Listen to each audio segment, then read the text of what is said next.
নমস্কাৰ সকলোকে মোৰ নতুন এটা ভিডিঅ' লৈ আজি আমি ডিছকাছ কৰিম কেইটামান মেথছৰ কুৱেশ্যন। তো কুৱেশ্যন নম্বৰ 1 চোৱা, বৃত্তৰ পৰিধি আৰু ব্যাসাৰ্ধৰ মাজৰ পাৰ্থক্য হৈছে 74 মিটাৰ। ব্যাসাৰ্ধ কিমান মানে ব্যাসাৰ্ধ মানে r, এইটো আমাক ওলাব লাগে। তো আমি জানো যে বৃত্তৰ পৰিধি হৈছে 2πr। বৃত্তৰ পৰিধি কিমান কৈছোঁ? বৃত্তৰ পৰিধি হৈছে 2πr আৰু ব্যাসাৰ্ধৰ মাজৰ পাৰ্থক্য কৈছে, পৰিধি আৰু ব্যাসাৰ্ধৰ মাজৰ পাৰ্থক্য 74। তাৰমানে বৃত্তৰ পৰিধি হৈছে 2πr মাইনাছ r, কাৰণ যিহেতু পাৰ্থক্য বুলি কৈছে সেইকাৰণে ব্যাসাৰ্ধ আৰু পৰিধিৰ মাজত মাইনাছ দিম, ইজিকেল কিমান? 74। এতিয়া চোৱা, 2πr মানে আমি কি লিখিম? 2 × πৰ মান হৈছে 7/22 আৰু ইয়াত r মাইনাছ r ইজিকেল 74। এতিয়া আমি কি কৰিম চোৱা, 2 আৰু 22 পূৰণ কৰি দিম, তেনেহ'লে কিমান হ'ব? 44 আৰু ইয়াত r এইটো পূৰণ হৈ যাব, তো 44r / 7 হ'ব, মাইনাছ 7 ইজিকেল 74। এতিয়া আমি কি কৰিম, এই 7 আৰু ইয়াৰ তলত এটা 1 আছে, দুটাৰ লসাগু যদি লওঁ তেনেহ'লে 7 হ'ব। তো 7 7ত এবাৰ যায়, 44r মাইনাছ 7 1 7ত 7 বাৰ যায়, তো 7 পূৰণ r ইজিকেল 7r ইজিকেল 74। এতিয়া কি হ'ব চোৱা,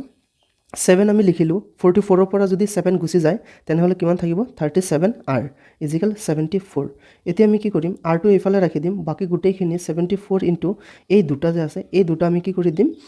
37/7, এইটো যদি এইফালে আনো তেনেহ'লে কি হ'ব? 7/37। এতিয়া 37 74ত দুইবাৰ যায়, তেনেহ'লে আমি লিখিব পাৰোঁ যে r ইজিকেল 7 × 2 কিমান? 14 মিটাৰ। তেনেহ'লে আমাক কি ওলাব লাগে? ব্যাসাৰ্ধ ওলাব লাগে, r ইজিকেল কিমান হৈছে? 14 মিটাৰ। তেনেহ'লে গ number is the correct answer. Next 2 number প্ৰশ্নটো কি কৈছে চোৱা, সমবাহু ত্ৰিভুজৰ প্ৰতিটো কাষৰ দৈৰ্ঘ্য 9 মিটাৰ হ'লে ত্ৰিভুজটোৰ উচ্চতা ওলাব লাগে। এতিয়া সমবাহু ত্ৰিভুজ বুলি কোৱাৰ লগে লগে যি ত্ৰিভুজৰ তিনিওটা বাহু সমান তাক সমবাহু ত্ৰিভুজ বুলি কোৱা হয়। এতিয়া এইফালে যদি 9 মিটাৰ হয় তেনেহ'লে এইফালেও 9 মিটাৰ হ'ব, এইফালেও 9 মিটাৰ হ'ব, তিনিওটা বাহু মানে 9 মিটাৰে হ'ব। এই ত্ৰিভুজটোৰ আমাৰ কি ওলাব লাগে? উচ্চতা ওলাব লাগে। ইয়াত উচ্চতা দিয়া নাই, এতিয়া উচ্চতাটো হৈছে একদম চিধা 90 ডিগ্ৰী হয়, এইটো উচ্চতা এইটো আমাৰ ওলাব লাগে। তে সমবাহু ত্ৰিভুজৰ উচ্চতাৰ সূত্ৰ আছে যে সমবাহু ত্ৰিভুজৰ উচ্চতা হৈছে যে √3/2। এইটো হৈছে সূত্ৰ যে সমবাহু ত্ৰিভুজৰ উচ্চতাৰ সূত্ৰ হৈছে √3/2 ইনটু এ। এ মানে হৈছে সমবাহু ত্ৰিভুজৰ গোটেইকেইটা বাহু সমান, সেইকাৰণে আমি এইটোক এ বুলি ক'ম। এতিয়া √3 / 2 ইনটু এৰ মান কিমান আছে? এৰ মান আছে 9 মিটাৰ, তো আমি ইয়াত 9 লিখিম। তো 2ৰে যদি 9ক কাটো তেনেহ'লে কিমান ওলায়? 4.5। তো আমি এইটো লিখিব পাৰোঁ যে 4.5 √3। তো 4.5 √3 খ নম্বৰটো হৈছে আমাৰ শুদ্ধ উত্তৰ। অৱশ্যে এই অংকটো আমি পাইথাগোৰাছৰ সূত্ৰ ব্যৱহাৰ কৰিও কৰিব পাৰিম, কিন্তু সেইটো লং প্ৰচেছ হয়, সেইকাৰণে শ্বৰ্টকাট ট্ৰিক হয় এইটো, সেইকাৰণে মই শ্বৰ্টকাট ট্ৰিকটো শিকাই দিলোঁ।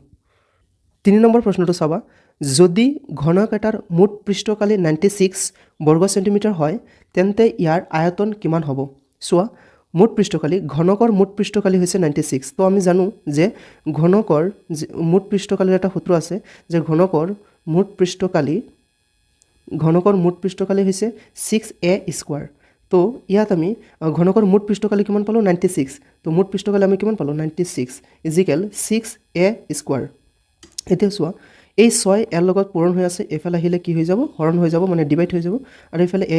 থাকি যাব। 6 এইটো যদি কাটোঁ তো 6 × 6, বাকী ৰৈছে 3 36, 6 6 × 36, তো আমাৰ ওলাইছে 16 ইজিকেল a²। তো 16টোক আমি লিখিব পাৰোঁ 4² ইজিকেল a²। তো কিমান হৈ যাব? a equal 4। গতিকে এ মানে হৈছে কি যে এটা বাহুৰ দিশ, মানে ঘনকটোৰ বাহুকেইটাৰ দিশ কিমান হ'ব? এ হ'ব। এতিয়া আমাৰ ওলাব দিছে কি? আয়তন ওলাব দিছে। এতিয়া ঘনকৰ আকৌ লিখিম আমি, ঘনকৰ আয়তন কি হয়? ঘনকৰ আয়তন হৈছে a³। তো আমাৰ এ কিমান হৈছে? 4। তো 4³ মানে হৈছে 4 × 4 × 4। তো 4 × 4 × 4 ইজিকেল 64 চেণ্টিমিটাৰ কিউব।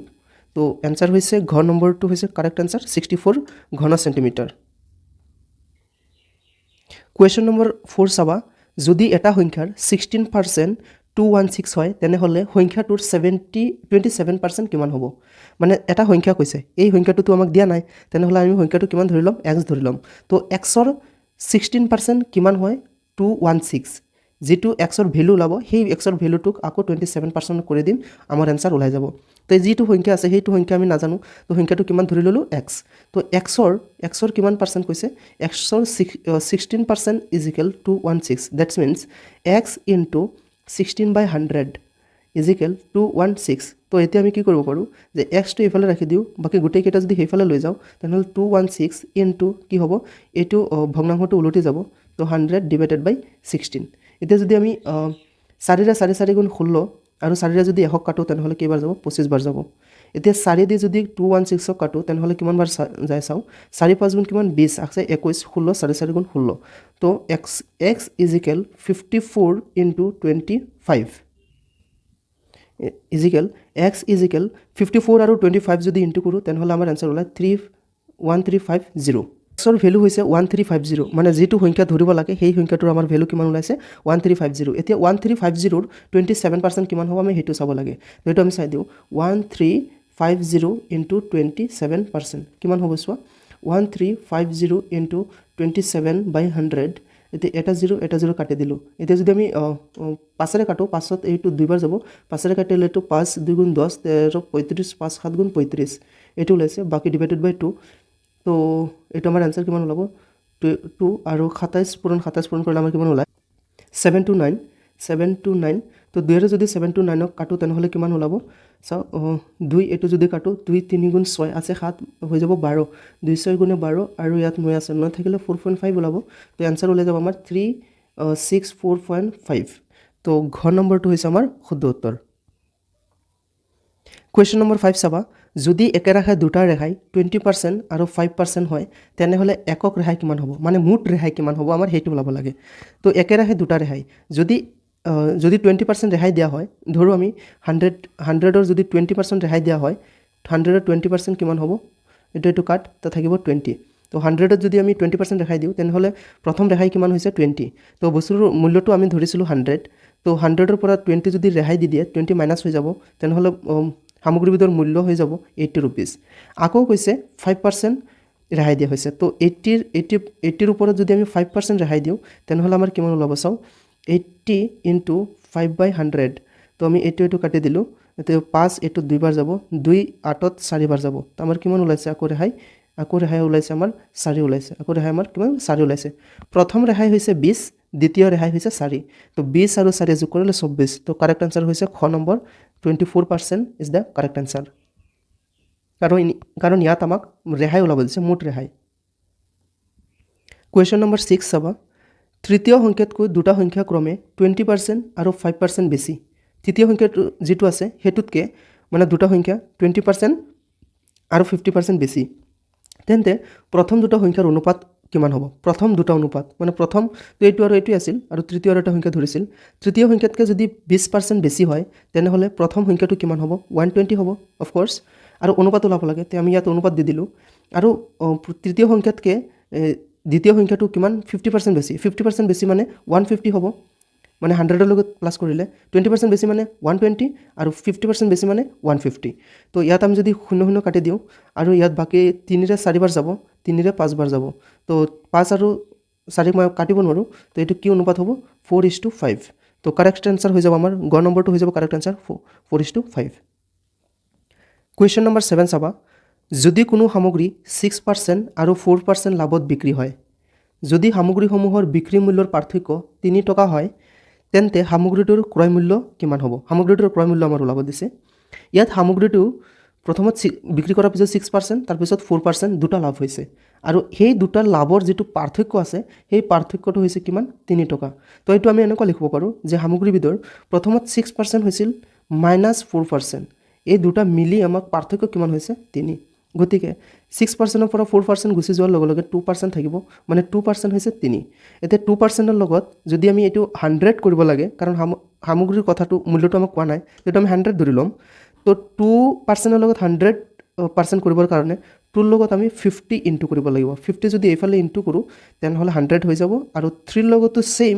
50 ইনটু কৰিব লাগিব দুয়োফালে আমি কিমান ইনটু কৰিলো 50 দ্যাটস মিন্স 50 ইনটু 2 100% ইজিকেল 3 5 গুণ 15 মানে 150 তো সামগ্ৰীবিধৰ ক্ৰয় মূল্য কিমান হ'ব 150 এইটো অলপ শৰ্ট ট্ৰিকত শিকোৱা হৈছে এতিয়া সো যদি তুমি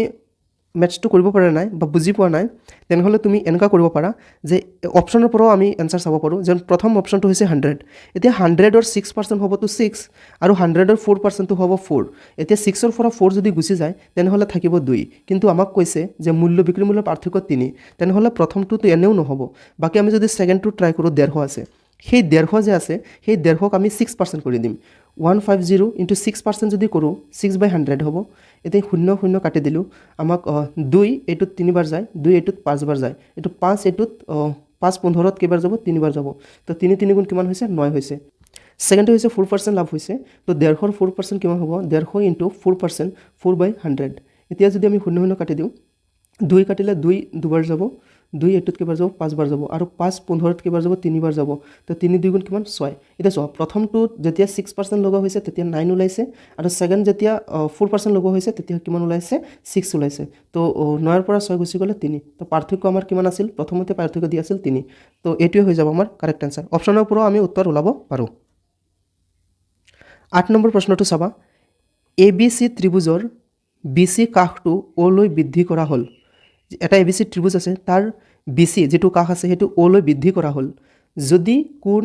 ACO = 110 হয় আৰু AB = AC তেন্তে আমাৰ BACৰ মান ওলাব লাগে তো প্ৰথমত আমি এটা ত্ৰিভুজ ধৰি লম যে এইটো এটা ত্ৰিভুজ এই ত্ৰিভুজটো হৈছে এইটো A কোণ এইটো B আৰু এইটো C আমাক প্ৰথমে কৈছে যে BC অলৈ কি কৰা হ'ল বৃদ্ধি কৰা হ'ল এই BC এইটো বাহু যে আছে এইটো বাহু অলৈ বৃদ্ধি কৰা হ'ল এইটো এটা বাহু দিলোঁ এইটো অলৈ বৃদ্ধি কৰা হ'ল আৰু ইয়াত কৈছে কি কোণ AOC মানে কোণ AOC মানে এইটো কোণ এই কোণটোৰ মান কিমান দিছে 110 ডিগ্ৰী আৰু AB = AC কৈছে তো AB = AC এইখিনিত এটা মন কৰিব লগা কথা যে এইটো সমদ্বিবাহু ত্ৰিভুজৰ যেটো কোণ থাকে এই তলৰ যেটো কোণ থাকিব দুটা কোণ এই দুটা কোণ সদায় কি থাকে সমান থাকে গতিকে 110 যদি হয় এই গোটেইখিনি আমি এটা কি ধৰি ল'ব পাৰোঁ যে এই গোটেইখিনি এটা হৰল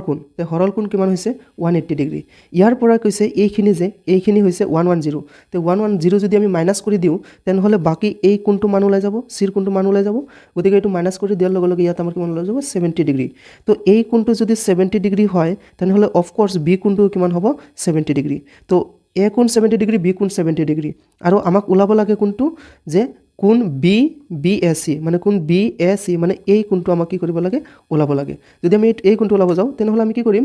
এই 70 প্লাস কৰি দিম দুটা 70 প্লাস কৰি দিম 70 এইটো হৈছে 70 ডিগ্ৰী আৰু সেইটো হৈছে 70 ডিগ্ৰী তো কিমান হ'ব 0 7 14 140 ডিগ্ৰী এতিয়া এই গোটেই আমি জানো যে এটা ত্ৰিভুজৰ তিনিটা কোণৰ সমষ্টি কিমান ডিগ্ৰী হয় 180 ডিগ্ৰী ইয়াত দুটা কোণ গুচি গ'ল দুটা কোণৰ মান কিমান লৈছে 140 180 ৰ পৰা 140 গুচি গ'লে কিমান থাকিব 40 ডিগ্ৰী তো আমাৰ কোণ BAC = 40 ডিগ্ৰী তো ক নম্বৰ অপশ্যন নম্বৰ ক ইজ দ্য কাৰেক্ট এনচাৰ এতিয়া কুৱেশ্যন নম্বৰ 9 টো চোৱা কুৱেশ্যন নম্বৰ 9 টো একচুৱেলি ৰিজনিং হয় মেথছ ৰিজনিং হয় তো এনেকুৱা প্ৰশ্ন আহি আছে এডিআৰিত আৰু আসাম পুলিচতো আহিছে গতিকে এই প্ৰশ্নটো আমি চাই লওঁ কি হয় A:B = 2:3 B:C = 4:5 আৰু C:D = 5:7 আমাৰ A:C:D এইটো আমাক ওলাব লাগে তো এইখিনিত আমি কি কৰিম প্ৰথমতে আমি এনেকুৱা লিখি ল'ম যে A:B:C:D আমি সিৰিয়ালি এইখিনি লিখি ল'লোঁ এতিয়া A:B কিমান আছে 2:3 ইয়াৰ তলে তলে আমি কি লিখি দিম 2 আৰু B তলে তলে আমি 3 লিখি দিম আকৌ কি কৈছে B:3 = 4:5 তো B তলে তলে কিমান হ'ব 4:C তলত কিমান হ'ব 5 সিধাকে তলত তাৰ পিছত C:D = 5:7 তো 5:7 ক'ত লিখিম C তলে তলে 5 লিখিম D কিমান আছে একদম D সিধাকে লিখিম আমি কিমান 7 এতিয়া এইখিনিত আমি কি কৰিম চোৱা এতিয়া এইখিনিৰ দুটা ঘৰ বাকি যায় এইটো আৰু এইটো এই দুটা খালি ঘৰত আমি কি লিখিম লাষ্টত যেটো সংখ্যা থাকিব সেইটোৱে লিখি দিম যেনে ইয়াত 3 আছে লাষ্টত তো ইয়াত 3 লিখিম ইয়াতো আমি কি লিখি দিম 3 লিখি দিম ঠিক তেনেকুৱাকৈ এইটো 4 আছে 4ৰ আগত কোনো সংখ্যা নাই তাৰ মানে আমি ইয়াত কিমান লিখি দিম 4 লিখি দিম আৰু ইফালে 5ৰ পিছত একো নাই মানে আমি ইয়াত 5 লিখি দিম আৰু এইখিনিত চোৱা এইখিনি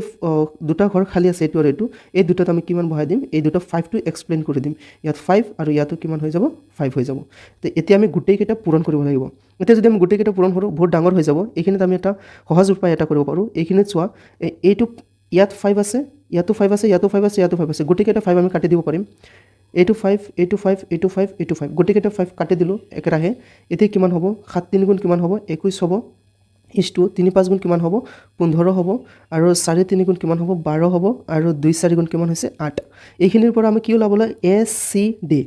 এ ওলাব লাগে সি ওলাব লাগে আৰু ডি ওলাব লাগে তাৰ মানে কিমান হ'ব 8:15:21 মানে এ ইছটো সি ইছটো ডি ইজিক্যাল 8:15:21 তো আমাৰ কাৰেক্ট আনসাৰ হৈ যাব option number D is the correct answer next last কুৱেশ্যনটো হৈছে 10 নম্বৰ এটা ভাজক হৈছে 12 ভাজ্য হৈছে 115 আৰু ভাগশেষ হৈছে 7 ভাগফল কিমান এইটো ওলাব লাগে তো এইটো তোমালোকে মোক কমেন্ট কৰি জনাবা যে এইটোৰ শুদ্ধ উত্তৰ কোনটো হ'ব আশা কৰিছোঁ আজিৰ ভিডিঅ'টো সকলোৱে বুজি পাইছা যদি কিবা বুজি পোৱা নাই তেনেহ'লে কমেন্ট কৰি জনাবা আৰু ধন্যবাদ মোৰ ভিডিঅ' কেইটা চোৱাৰ কাৰণে আৰু যেহেতু এইখিনি লৈ আহি পালাই তেনেহ'লে মোৰ গোটেইকেইটা ভিডিঅ' চালা যদি ভাল লাগিছে তেনেহ'লে লাইক কৰি দিবা শ্বেয়াৰ আৰু ছাবস্ক্ৰাইব কৰি দিবা এটা ইম্পৰ্টেণ্ট কথা কৈ দিছোঁ যদি কাৰোবাৰ মেথছত কিবা প্ৰব্লেম চলি থাকে কোনো এটা টপিক লৈ তেনেহ'লে মোক কমেন্ট কৰি জনাবা সেইটোৰ ওপৰতে মই ভিডিঅ' বনাম ইউটিউবত এৰি দিম ধন্যবাদ সকলোকে জয় হিন্দ বন্দে মাতৰম জয় অসম